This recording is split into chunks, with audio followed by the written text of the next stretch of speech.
Halo teman-teman, kali ini saya akan mereview buku karya Tan Malaka yang berjudul Narda Republik Indonesia, ditulis pada tahun 1925. Menariknya, buku ini bukan sekedar menceritakan gejolak dalam dunia pergerakan di Indonesia, namun ada sebuah pemikiran intelektual pertama yang dengan tegas menancapkan gagasan negara republik sebagai tujuan akhir dari perjuangan kemerdekaan Indonesia. Di era 1920-an, wacana mengenai kemerdekaan mulai dibicarakan.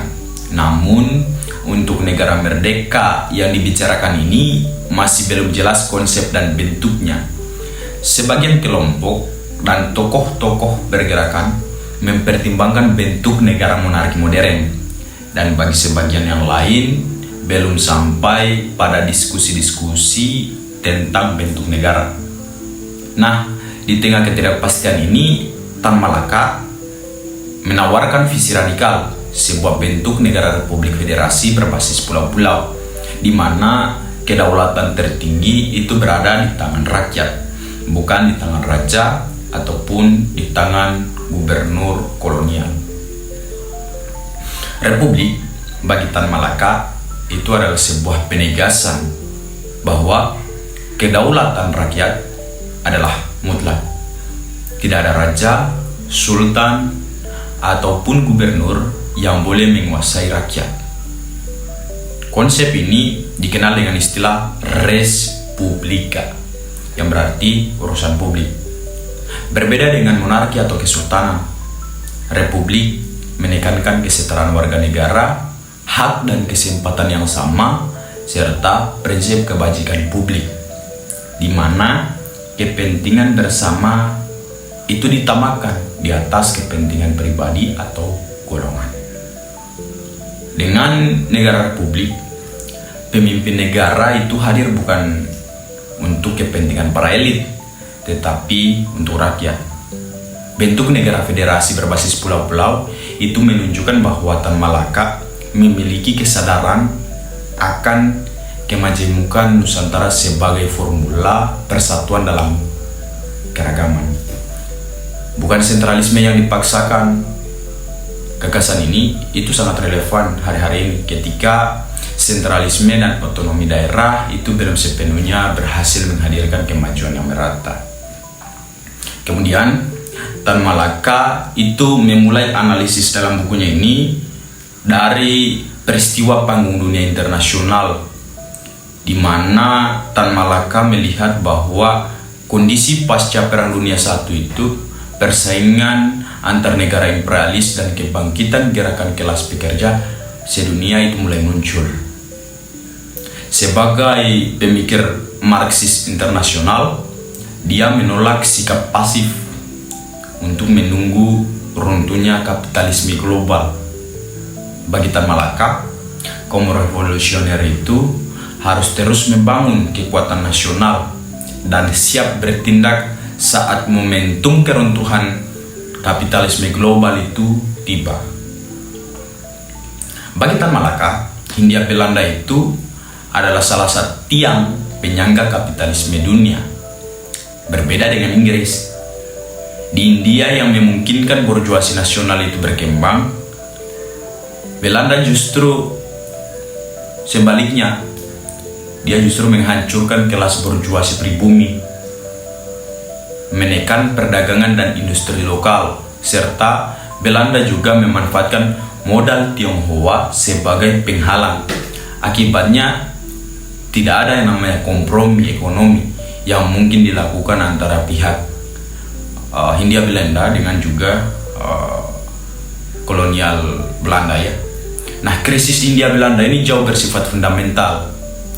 Artinya, penderitaan yang dialami oleh rakyat Hindia Belanda itu memunculkan sebuah kesadaran baru bahwasannya perlawanan yang dilakukan oleh rakyat Indonesia atau rakyat Hindia Belanda itu tidak lagi berdasarkan tahayul feodal yang dibuat oleh Belanda ataupun mungkin doktrin-doktrin logika mistika ya kalau dalam madilognya Tan Malaka, melainkan tuntutan atas kesadaran sebagai manusia Inilah yang disebut dengan transisi perlawanan tradisional menuju pada perlawanan modern.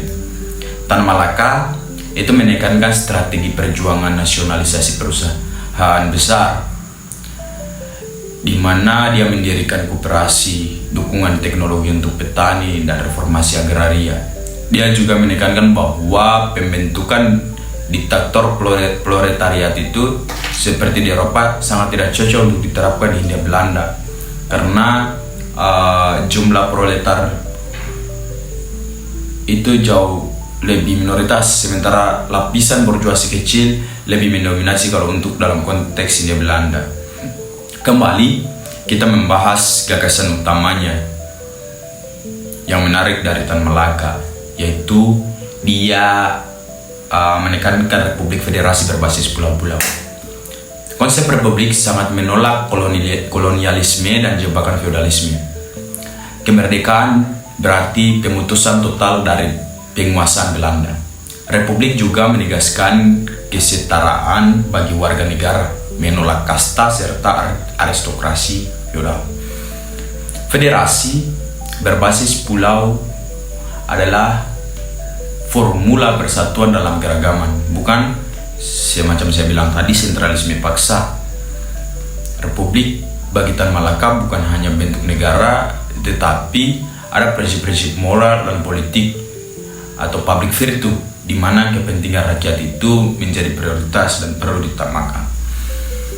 Nah, gagasan ini menegaskan bahwa kemerdekaan itu bukan hanya merdeka dari penjajahan saja, tetapi juga merdeka dari sistem sosial dan politik yang menindas rakyat.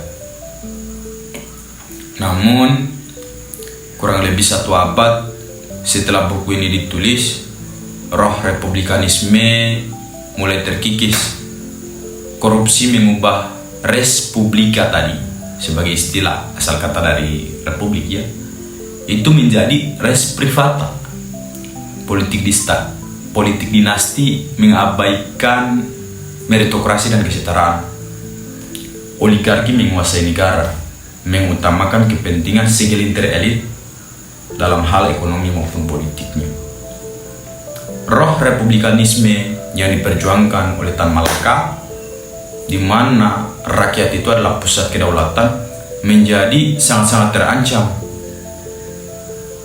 Artinya melalui buku ini kita mulai merefleksikan kembali bahwa apakah saat ini kita masih memegang prinsip-prinsip republik sejati, ataukah kita mulai membiarkan segelintir elit mulai menguasai ruang-ruang atau urusan-urusan publik kita.